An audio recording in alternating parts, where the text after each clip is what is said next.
Steve Wiggins, and this is the Groundworks Ministries podcast. Now today we're reading from the book of 1 Thessalonians chapter 4, and let's focus on verse 1.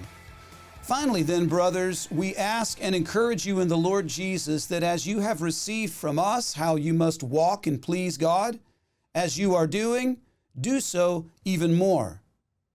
Now there are basically two types of slaves. There are those who are forced into it, and there are those who willingly apply for it.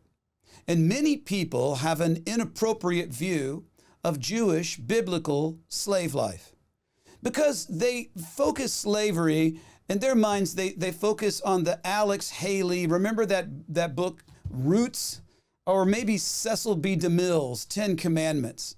And that's their views of slaves, right? The American Civil War, the Egyptian slavery, where slaves are constantly being beaten and held against their will. And of course, the Israelites were slaves in Egypt under foreign oppression, and they were beaten.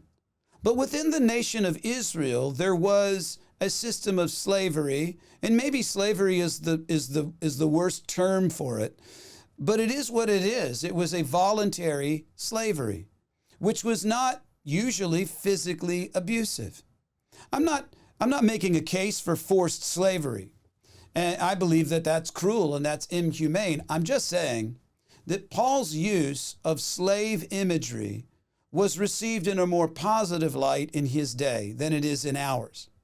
Jewish slaves within the national Hebrew life, as outlined in the Bible, were more respected and they were treated better than those, say, during the American Civil War era. And accounts that were given by former slaves after the U.S. Civil War told of how they got through the day. And here's how they did it. The overall goal was to do as little as possible, but to do just enough to avoid the whip. That is, they didn't want to honor their oppressors, and yet they didn't want to provoke them either. It was a slave mentality that arose. Do as little as possible, but enough to avoid getting beaten. That's horrible. And there are some believers in Jesus who have adopted that forced slavery mentality. They want to know exactly how much Jesus that it takes to avoid hell without having to serve their master by living a Christ-centered life. And who has forced you to believe in Jesus? That you would take that attitude? Have we not chosen of our own free will to enter into a voluntary slavery and to be servants to the Lord on this earth? Why then would you settle to do as little as possible with your Christian life and simply skate through life? Why would you want to put that on everybody else except you don't participate? Why would we not give ourselves in faithful thanksgiving that God himself has saved us with his own life, has saved us, and then invited us to serve him? He's given you a job, the God of all creation.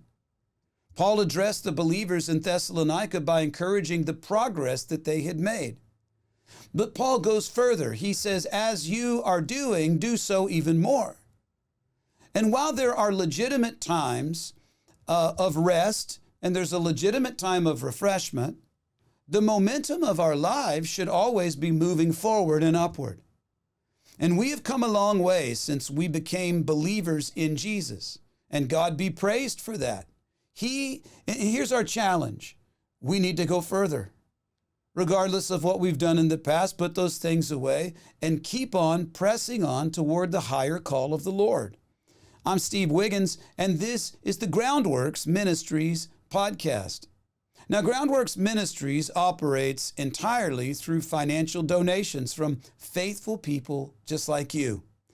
And yes, we need your monthly support. You might be wondering, I wonder if I should support Groundworks Ministries. I wonder if they need it. Yes, we do.